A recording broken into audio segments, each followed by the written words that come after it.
Ok, la pregunta número 10 dice, la válvula de Tevesio es, ¿qué cosa es? ¿No? La desembocadura de la vena cava inferior, un resto embrionario que conducía la sangre al foramen oval desde la vena cava inferior, una válvula rudimentaria que se encuentra en el orificio del seno coronario, una válvula que se encuentra en la desembocadura de la vena cava superior o ninguna de las anteriores. ¿Qué cosa es la válvula de Tevesio? A ver, vayamos. La desembocadura de la vena cava inferior, ¿será o no? No, no es cierto, no, la desembocadura no es. Un resto embrionario que conducía la sangre al foramen oval desde la vena cava inferior.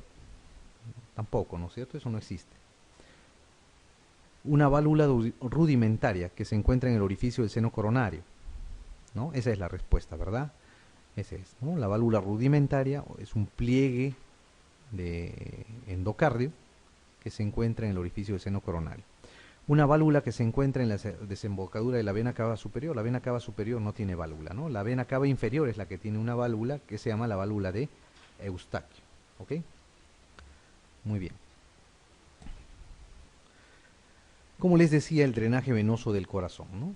El drenaje venoso del corazón es más sencillo que la circulación coronaria, ¿no? Existe una vena cardíaca, que es la vena cardíaca mayor, que va a recoger, digamos, la sangre por el surco aurículo-ventricular y a su paso va a estar recibiendo algunas colaterales, ¿no? Va a recibir una colateral del ventrículo izquierdo, una vena cardíaca media que está en la parte posterior y después se va a dilatar y va a formar el seno coronario, que es este. En este seno coronario va a desembocar, así como hay una vena cardíaca mayor, hay una vena cardíaca menor, ¿no? Que va a recoger la parte derecha del corazón y va a desembocar directamente al seno coronario. Y va a haber también ramas que van a llegar de las aurículas al seno coronario. ¿Ok? Importante del drenaje venoso del corazón es recordar el seno coronario, básicamente, ¿no es cierto? El seno coronario es una dilatación venosa que está en la cara inferior del corazón y que va a recoger o va a recibir la sangre del resto de las venas cardíacas, desembocando en la aurícula derecha, ¿verdad? Ok. La siguiente pregunta dice, la vena cava superior se forma a partir de la unión de las venas. Dice yugulares internas, tiroideas inferiores, pulmonares, brachiocefálicas o de la vena acivos mayor. ¿Cuál será?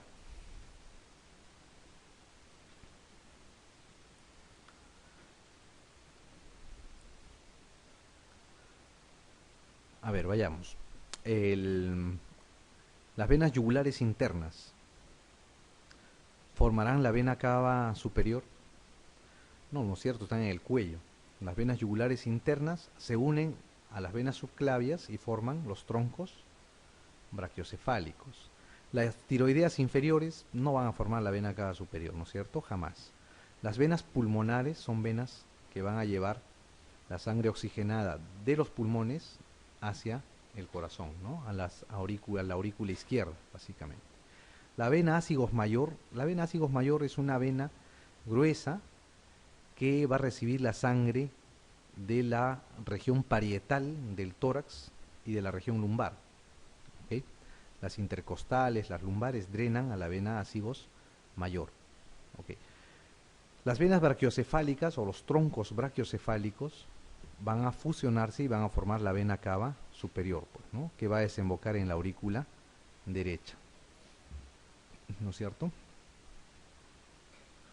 Muy bien. Ok. Bien, vamos a hablar ahora de lo que es la anatomía dentro del abdomen. Dentro del abdomen hay varios órganos, ¿no? La vascularización también es importante, acá conocer la parte del drenaje linfático también. ¿Por qué? Porque la patología abdominal es frecuente y es florida y por eso es que en general preguntan más en cirugía de esta zona que de las otras. Y por ende, en la parte de anatomía han preguntado también más preguntas de esta zona que de las otras. Vamos a hablar de la región superior del abdomen, ¿no? El abdomen es una cavidad que está revestida por una serosa, ¿no? Y por ende, como toda serosa, tiene dos capas. Una serosa parietal, que se llama peritoneo parietal, y una serosa visceral, que está pegada a los órganos, que es la serosa, perdón, para el peritoneo visceral. En la parte superior del abdomen vamos a encontrar el hígado, principalmente, el órgano que ocupa la mayor parte de esta región, el estómago y más hacia el lado izquierdo el vaso. ¿Okay? Son los órganos más grandes que ocupan esta zona. Entonces, el hígado va a tener, es el órgano más grande intraabdominal, tiene una superficie convexa que va a estar en relación con el diafragma, una superficie irregular que va a estar en relación con las vísceras, ¿no?, de la cavidad abdominal, y una superficie posterior cóncava que está en relación con la columna. Del hígado van a salir los conductos biliares. Estos conductos biliares van a formar el pedículo hepático junto con la arteria y la vena porta. ¿Okay? Importante que conozcan eso. ¿Qué cosa es el pedículo hepático? El pedículo hepático está formado por la vía biliar principal, está formado por la arteria hepática y por la vena porta. ¿Ok? Bien. Esta vía biliar se va a formar de la unión de los dos conductos hepáticos, derecho e izquierdo, que va a formar el hepático común. Este hepático común se va a unir al conducto cístico y va a formar el colédoco, que va a descender por detrás del duodeno y el páncreas hasta el duodeno en la segunda porción. ¿Qué más? Del tronco celíaco, que es la arteria, digamos, más grande, más gruesa que hay en el abdomen, va a salir tres ramas: la coronaria estomáquica, la arteria esplénica hacia el vaso y la arteria hepática. Esta arteria hepática se va a dirigir hacia el pedículo hepático y junto con la vena porta, que va a ser la encargada de recepcionar toda la sangre de la mayor parte del intestino delgado y grueso, va a distribuirse dentro de lo que es el hígado. Tiene una distribución especial y que vamos a ver más adelante, la cual va a hacer que el hígado se forme en segmentos. ¿Ok? Bien. La pregunta 12 habla del pedículo hepático, ¿no es cierto? El pedículo hepático está conformado por, dice, el conducto colédoco, la vena porta, la arteria hepática, ninguna de las anteriores o todas las estructuras, ¿no es cierto? ¿Cuál sería? Todas, ¿verdad? Todas. El conducto colédoco, la vena porta y la arteria hepática. Conducto colédoco, vía biliar principal también le llaman. ¿Ok? Esas tres estructuras forman el pedículo hepático.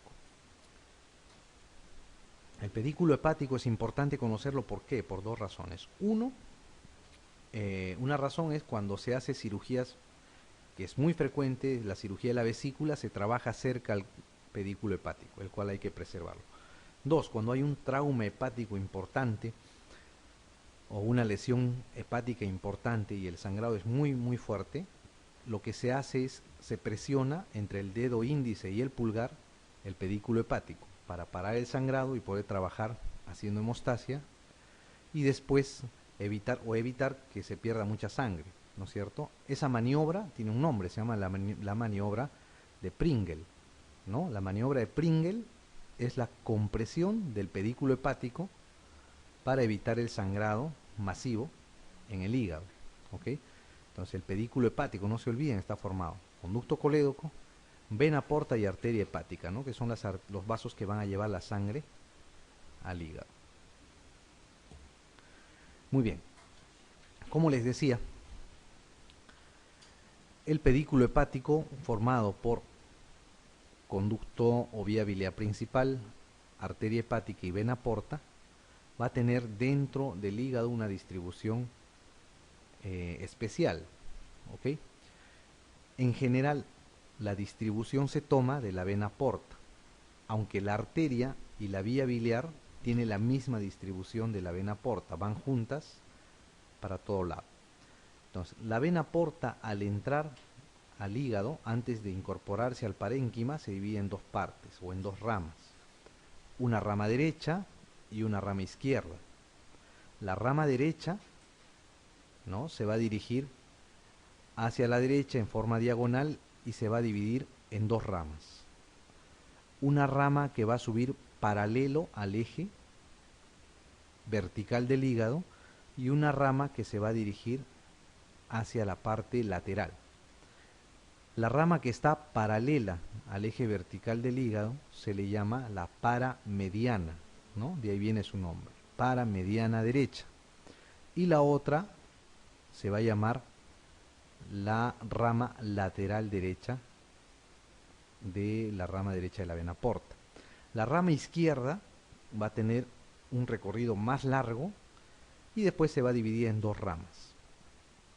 Una rama que va a dar una especie de vaso recurrente hacia arriba, paralelo al eje vertical del hígado, y por eso se va a llamar la paramediana izquierda, y otra rama que se va a dirigir hacia atrás y hacia la izquierda, que le van a llamar la lateral izquierda. ¿Ok?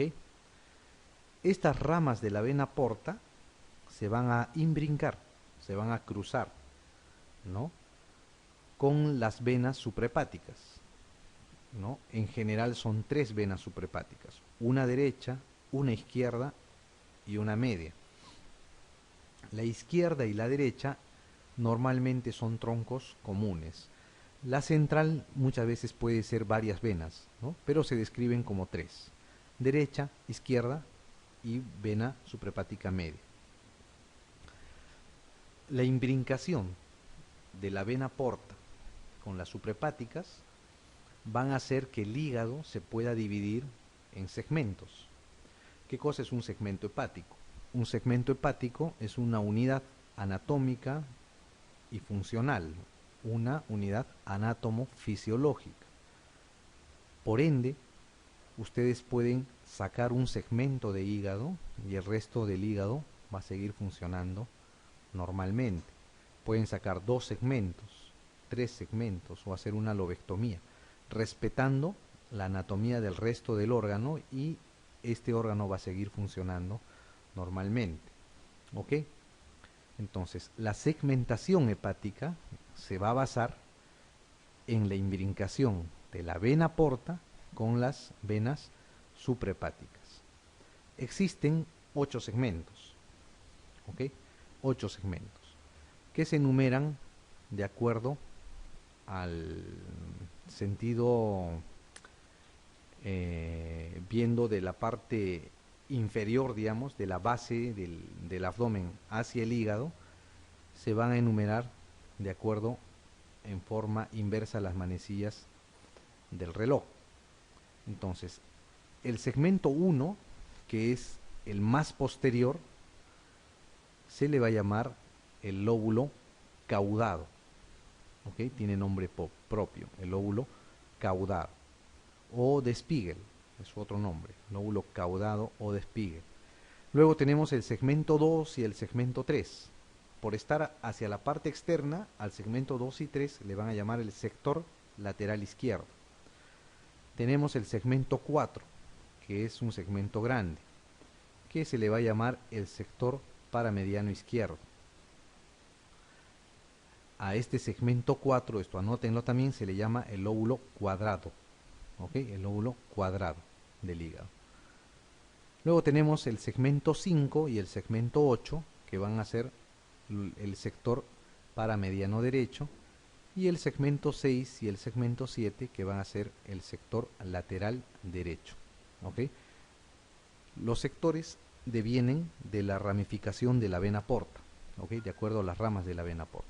Entonces, ¿qué cosa deben recordar ustedes? Que hay 8 segmentos en el hígado, que existe el lóbulo caudado, que es el segmento 1, el lóbulo cuadrado, que es el segmento 4, y que esta segmentación hepática se da en base a la imbrincación anatómica que hace la vena porta y sus ramas con las venas suprahepáticas. Bien. Entonces la pregunta 13 dice: el lóbulo cuadrado del hígado corresponde al segmento. ¿no? ¿Qué segmento habíamos dicho? 2, 5, 3, 6 o 4. ¿Cuál era? El 4, ¿verdad? El 4. Ok, recuerden, el lóbulo caudado era el segmento 1. Muy bien, bueno, acá está en X, ¿no? Pero es la E la respuesta, ¿no es cierto? La E es la respuesta, acá se olvidaron poner. Bien. La siguiente, el lóbulo caudado ya también, ¿no? La pregunta dice, el lóbulo caudado del hígado en la segmentación hepática corresponde a ¿qué segmento, no es cierto? 1, 6, 5, 6 o 7. 1, ¿no es cierto? 1. Muy bien. ¿Qué más? El sistema biliar, ya les comentamos, ¿no es cierto? La vía biliar principal está formada por la unión del conducto hepático, derecho-izquierdo, forma el conducto hepático común, se une al cístico y forma el conducto colédoco, que va a desembocar en el duodeno. Es la vía biliar principal, acuérdense, vía biliar principal. Existe la vía biliar accesoria. La vía biliar accesoria es la vesícula biliar con el conducto cístico. ¿Ok? Entonces tenemos vía biliar principal y vía biliar accesoria. No se olviden de esos dos términos. ¿Ok? ¿Por qué se le llama vía biliar accesoria? Porque la vía biliar accesoria se puede extraer, se puede sacar, se puede resecar y no va a haber un problema serio con el paciente. En cambio, la vía biliar principal puede incluso una lesión pequeña convertirse en una lesión seria, ¿no? Una lesión mortal inclusive. Entonces, por esa razón es que la vía biliar principal se debe diferenciar de la vía biliar accesoria. Ok. Bien, de ahí viene la pregunta. La 15 dice, esto fue pregunta residentado. La vía biliar principal está formada por colédoco y hepático derecho, colédoco y hepático izquierdo, colédoco y hepático común, colédoco y cístico o colédoco y vesícula biliar. ¿Cuál dijimos? La vía biliar principal. La C, ¿no es cierto? Colédoco y hepático común. Muy bien. ¿Qué más vamos a hablar? Vamos a hablar de la vena porta. ¿Ok? ¿Qué cosa es la vena porta, no? La vena porta es una vena que dentro del abdomen se va a encargar de recibir la mayor cantidad de drenaje venoso del tracto digestivo. ¿Ok? ¿Cómo se va a formar? La vena porta se va a formar de la unión de la vena mesentérica superior, ¿ok?, que es homóloga de una arteria que es la arteria mesentérica superior, que va a recibir la sangre del intestino delgado, del ciego, del apéndice, del colon ascendente, del ángulo hepático del colon y una parte del colon transverso, ¿ok? El tercio o los 2/3 del colon transverso.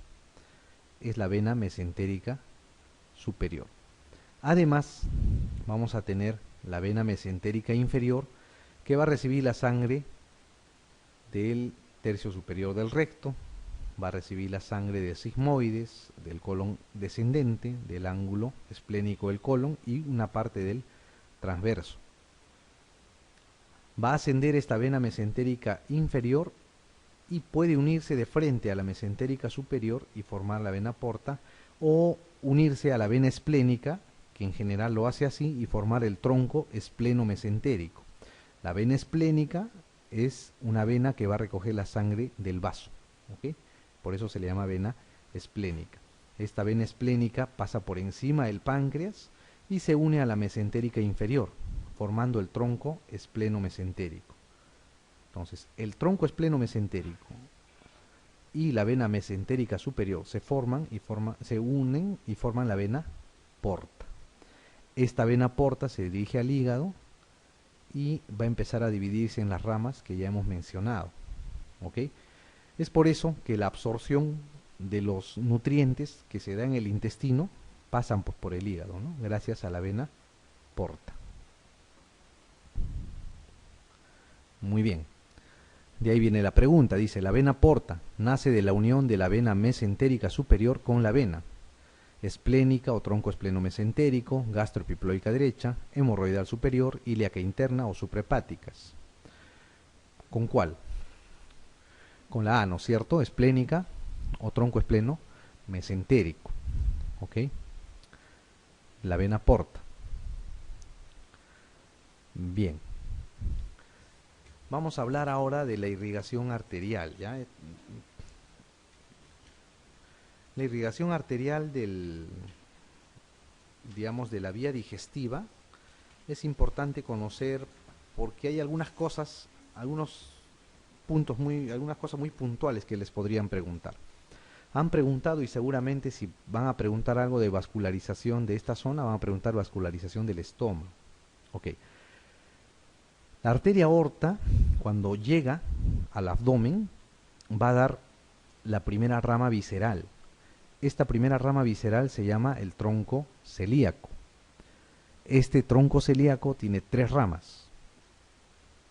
La arteria hepática, que se va a dirigir hacia el hígado, la coronaria estomáquica, que se va a dirigir hacia la región del cardias, y la arteria esplénica, que se va a dirigir hacia el vaso, discurriendo por encima del páncreas. Entonces, ¿qué cosa deben recordar? El estómago como tal, el órgano hueco, llamado estómago muscular, que sirve de reservorio temporal para los alimentos, está formado o está vascularizado mediante 2 círculos arteriales, ¿no? Saben que el estómago tiene un fondo, tiene un cuerpo, un antro prepilórico y el píloro, ¿verdad? Tiene una curvatura menor hacia la parte interna y una curvatura mayor hacia la parte externa, que es cóncava. La vascularización del estómago se da mediante los círculos arteriales de la curvatura menor, de la curvatura mayor y los vasos cortos, que van a ser ramas de la arteria esplénica. ¿Cómo se hace o cómo se forma el círculo arterial de la curvatura menor? Ustedes tienen la rama más pequeña del tronco celíaco, que es la coronaria estomáquica. Se dirige hacia arriba, hacia la izquierda, hace una hoz o un callado para dar las cardiales inferiores y después se adosa a la curvatura menor. ¿Ok?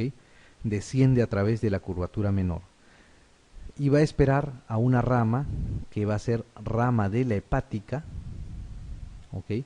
Esta rama de la hepática, antes de convertirse en hepática propia, va a dar una ramita que se llama la arteria pilórica. Esta arteria pilórica va a descender y va, digamos, a adosarse a lo que es la curvatura menor y se va a unir a la arteria coronaria estomáquica. Por eso la coronaria estomáquica se llama gástrica izquierda y la arteria pilórica se le llama la gástrica derecha. Esas 2 arterias van a formar el círculo arterial de la curvatura menor. ¿Ok? La curvatura mayor se va a formar de la siguiente manera. Tienen la arteria hepática.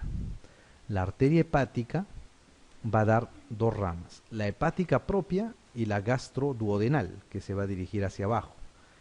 Esta gastroduodenal va a dar más abajo la pancreático duodenal y la gastroepiploica derecha. Esta gastroepiploica derecha va a adosarse a la curvatura mayor y va a ascender por esta curvatura mayor para encontrarse con la otra gastroepiploica izquierda, que es rama de la arteria esplénica. ¿Ok? La arteria esplénica nace del tronco celíaco, pasa por encima del borde superior del páncreas y antes de llegar al vaso da una rama gruesa que es la gastroepiploica izquierda. Entonces la gastroepiploica izquierda y la gastroepiploica derecha van a formar el círculo arterial de la curvatura mayor del estómago. Este círculo arterial de la curvatura mayor y menor del estómago va a vascularizar el cardias, el cuerpo, el antro, la curvatura mayor y la curvatura menor. Lo que faltaría vascularizar es el fondo. El fondo está vascularizado por unos vasos que se llaman los vasos cortos. La arteria esplénica, antes de dar los vasos esplénicos como ramas terminales, va a dar unas ramas cortas y gruesas, a las cuales van a estar en un epiplon, que es el epiplon gastroesplénico, que le van a llamar los vasos cortos. ¿Ok? Entonces los vasos cortos van a ser ramas de la arteria esplénica y van a vascularizar lo que es el fondo del estómago. ¿Ok? El fondo gástrico. Bien, este es un esquema, ¿no? Un esquema que muestra cómo es la vascularización del estómago. Recuerden, círculo arterial de la curvatura menor, círculo arterial de la curvatura mayor. El círculo arterial de la curvatura menor está dado por la gástrica izquierda o coronaria estomáquica, que se une a la arteria pilórica, ¿ok? Que es rama de la hepática. Tenemos la gastroepiploica derecha y la gastroepiploica izquierda, las dos. La gastroepiploica derecha es rama de la arteria esplénica y la gastroepiploica derecha es rama de la gastroduodenal, ¿no? Forman el círculo arterial de la curvatura mayor, ¿no? Con eso vascularizan el cardias, como les decía, la curvatura menor, la curvatura mayor, el cuerpo, el antro y el píloro. ¿Qué falta? El fondo. El fondo está vascularizado por ramas de la arteria esplénica, que son los vasos cortos, ¿ok? Los vasos cortos. Muy bien. Lo mismo, ¿no es cierto? La imagen anterior, si ustedes levantan el estómago hacia arriba, van a encontrar esto, ¿no es cierto? El tronco celíaco con sus ramas hepática, coronaria estomáquica y esplénica. La esplénica, como les decía, va por encima del páncreas hasta el vaso. Antes de dar las ramas esplénicas, da la gastroepiploica izquierda. Y antes de llegar al vaso, las arterias o las ramas esplénicas dan estos vasos, que son los vasos cortos, ¿ok? Los vasos cortos que van a irrigar el fondo del estómago. Muy bien. A ver, la pregunta 17 dice, la rama más gruesa de la arteria aorta abdominal es el tronco celíaco, la mesentérica inferior, la mesentérica superior, las suprarrenales medias o las gonadales. ¿Cuál creen? ¿No? El tronco celíaco, ¿no es cierto? Habíamos dicho, la rama más gruesa es el tronco celíaco, es la primera rama visceral de la arteria aorta. Ok. La 18 dice, una de las siguientes arterias forma parte del círculo arterial de la curvatura mayor.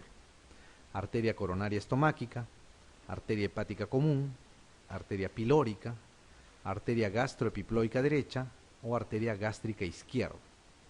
¿Cuál es? De la mayor, dice, ¿no es cierto?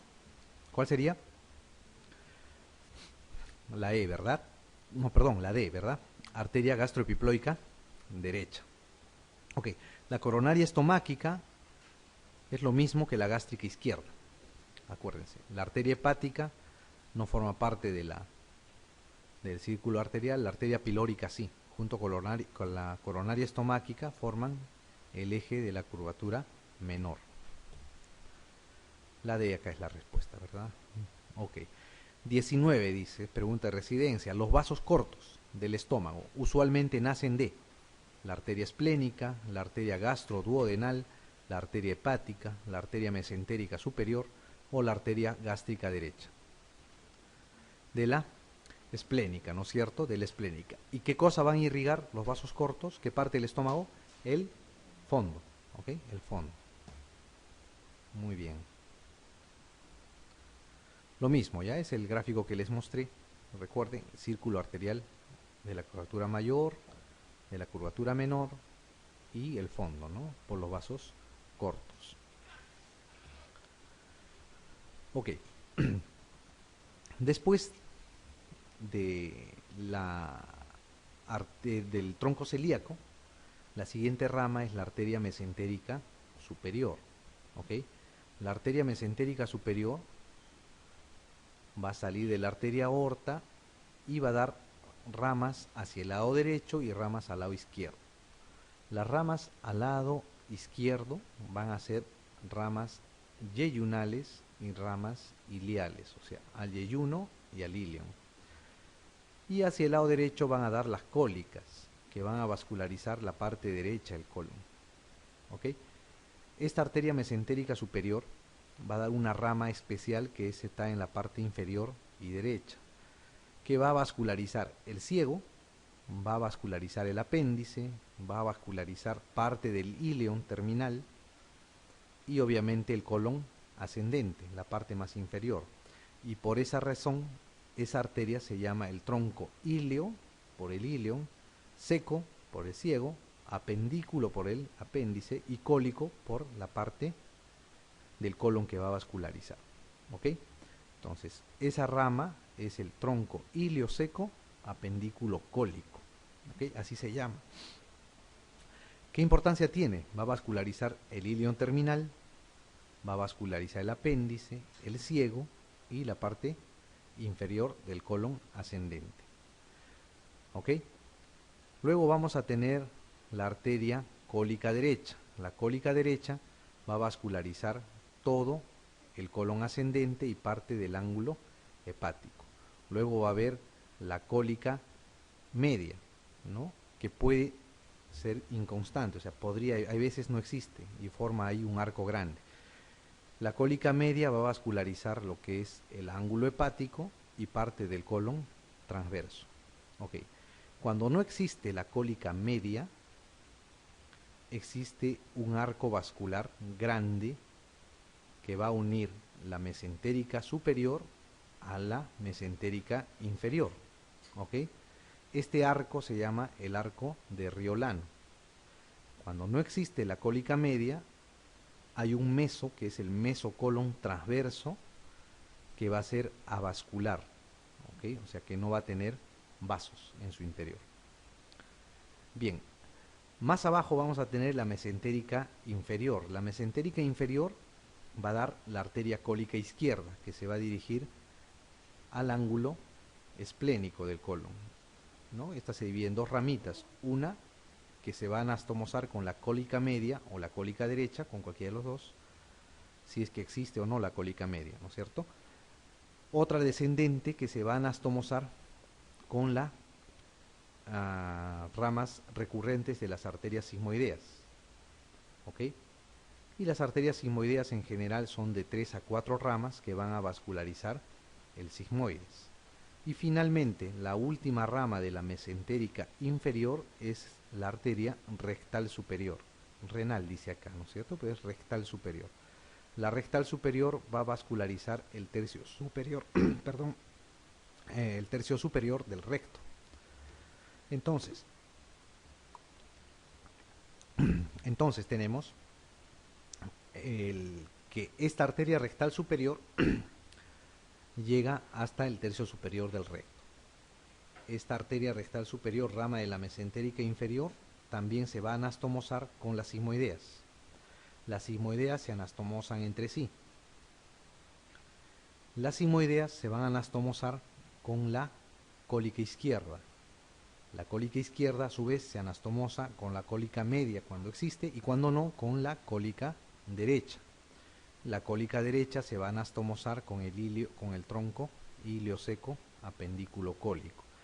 Entonces, así como hay un arco de Riolano que va a anastomosar la mesentérica inferior con la mesentérica superior, hay un arco marginal que es paralelo al colon, que se llama el arco marginal de Drummond. ¿Ok? Este arco marginal sirve, por ejemplo, para hacer las transposiciones de colon. Cuando es permeable y es competente, se puede agarrar parte del colon y se puede llevar en vez del esófago, por ejemplo, ¿no? Cuando hay un problema de lesión del esófago por cáusticos, por lejía, por ácidos, y hay que extraer el esófago, se puede interponer colon en vez del esófago, es como una transposición, ¿ok? Siempre y cuando exista este arco vascular y sea permeable, ¿ok? Entonces es importante que recuerden, el arco de Riolano, que va a anastomosar la mesentérica superior a la inferior, y el arco de Drummond, que va a estar paralelo a todo el marco cólico.